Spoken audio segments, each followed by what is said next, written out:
Hi అండి, అందరికీ నమస్కారం. Welcome back to cook with Swarna YouTube channel. ఈరోజు మనం చాలా హెల్తీగా, ముఖ్యంగా వెయిట్ లాస్ కోసం చాలా ఉపయోగపడే ఒక స్పెషల్ రెసిపీ తయారు చేసుకోబోతున్నాం. బరువు తగ్గాలనుకునే వాళ్ళకి ఇది చాలా ఈజీ, టేస్టీ మరియు ఎఫెక్టివ్ రెసిపీ. అయితే ఇంకెందుకు ఆలస్యం, మనం రెసిపీని స్టార్ట్ చేద్దాం.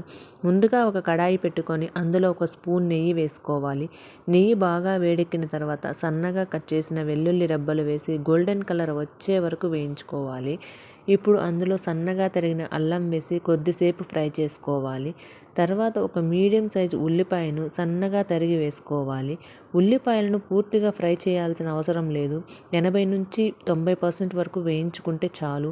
అప్పుడు మంచి టేస్ట్ వస్తుంది. ఇప్పుడు ఇందులో సన్నగా తరిగిన క్యారెట్, బీన్స్, కొంచెం గ్రీన్ పీస్, కొంచెం స్వీట్ కార్న్ వేసుకోవాలి. ఇవన్నీ వేసి బాగా మిక్స్ చేస్తూ ఫ్రై చేసుకోవాలి. ఇప్పుడు కొంచెం సాల్ట్ వేసి 5 నిమిషాలు ఫ్రై చేసుకోవాలి. ఇప్పుడు సాల్ట్ వేయటం వల్ల అన్ని వెజిటేబుల్స్కి సాల్ట్ బాగా పడుతుంది. అప్పుడు వెజిటేబుల్స్కి మంచి టేస్ట్ వస్తుంది. వెజిటేబుల్స్ 5 మినిట్స్ ఫ్రై అయ్యాక పావు స్పూన్ జీలకర్ర పొడి, పావు స్పూన్ మిరియాల పొడి, పావు స్పూన్ సొంటి పొడి వేసుకోవాలి. ఇవన్నీ వేసిన తర్వాత 2 నిమిషాలు బాగా ఫ్రై చేసుకోవాలి. ఇవి వేయటం వల్ల డైజెషన్ బాగా అవుతుంది అండ్ ఎంతో టేస్టీగా కూడా ఉంటుంది సూప్. ఇప్పుడు 2 గ్లాసుల నీళ్ళు, అంటే సుమారు 400 ml వాటర్ వేసి అన్నీ బాగా మిక్స్ చేసుకోవాలి. ఇప్పుడు రుచికి సరిపడా ఉప్పు వేసి వెజిటేబుల్స్ బాగా బాయిల్ అయ్యే వరకు కుక్ చేసుకోవాలి. ఇంతలో మనం రాగిపిండి సిద్ధం చేసుకుందాం.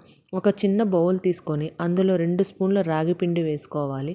ఆ తర్వాత కొంచెం నీళ్లు వేసి గడ్డలు లేకుండా బాగా కలుపుకోవాలి. రాగిపిండి మన ఆరోగ్యానికి చాలా మంచిది. ఇందులో కాల్షియం చాలా ఎక్కువగా ఉంటుంది. ఇది ఎముకలు బలంగా ఉండడానికి సహాయపడుతుంది. ఫైబర్ ఎక్కువగా ఉండటం వల్ల చాలాసేపు ఆకలి వేయకుండా ఉంచుతుంది. అందుకే వెయిట్ లాస్కి ఇది చాలా మంచిది. ఇది డైజెషన్ని ఇంప్రూవ్ చేస్తుంది. అలాగే షుగర్ లెవెల్స్ కంట్రోల్ చేయడంలో కూడా హెల్ప్ అవుతుంది. అందుకే డైట్లో రాగిని ఇంక్లూడ్ చేస్తే చాలా మంచి రిజల్ట్స్ వస్తాయి. ఇప్పుడు వెజిటేబుల్స్ బాగా కుక్ అయిన తర్వాత ముందుగా తయారు చేసిన రాగి మిశ్రమాన్ని నెమ్మదిగా వేసుకుంటూ లంప్స్ లేకుండా నిరంతరం కలుపుతూ ఉండాలి. ఇక్కడ చిన్న టిప్ ఏమిటంటే, రాగి మిశ్రమం వేసిన తర్వాత కలపకుండా వదిలేస్తే లంప్స్ ఎక్కువగా వచ్చే అవకాశం ఉంటుంది. కాబట్టి తప్పకుండా కంటిన్యూస్లీ కలుపుతూ ఉండాలి. ఇలా 2 నిమిషాలు కలిపిన తర్వాత ఇంకో 5 నిమిషాలు మరిగించాలి. అప్పుడు సూప్ కొంచెం తిక్కుగా అవుతుంది. చివరగా సన్నగా తరిగిన స్ప్రింగ్ ఆనియన్స్ వేసి మిక్స్ చేసి స్టవ్ ఆఫ్ చేసుకోవాలి. ఇదిగో మనకు చాలా టేస్టీగా, హెల్తీగా ఉండే వెజిటేబుల్ రాగి సూప్ రెడీ అయ్యింది.